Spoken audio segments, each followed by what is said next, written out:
A hotel room transformed into a functioning emergency medical facility in a matter of days. This is part of a multi-year research initiative to explore how to rapidly convert buildings into field hospitals in case of a national health emergency. Your reporter in Aurora, Michael Abeda, went to check this out and how they quickly assembled a prototype.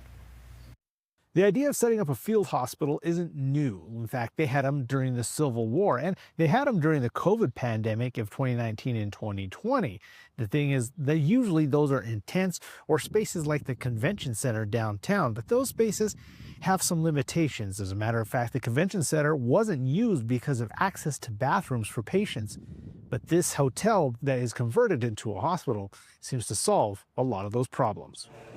I think most people have been shocked that we could pull it off. You could be forgiven if you wandered into this wing of the Hyatt Hotel on East Colfax and thought you'd been transported to a hospital because, well, you were.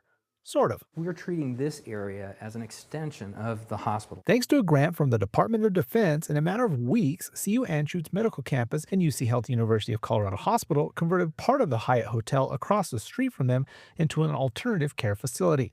The area has 2 fully functional intensive care units, a nursing station, imaging, and laboratory services. But in here we can do any form of basic radiograph. This is the second phase of a 3-year project that is attempting to figure out how communities can quickly set up advanced medical facilities in existing infrastructure during a medical disaster. They can be used for pandemics, earthquakes, fires, tornadoes, etc. Traditionally, hospitals had to create treatment centers in tents or other temporary structures like during the COVID pandemic. But they have several disadvantages, which include thermoregulation, so they can get too hot or too cold.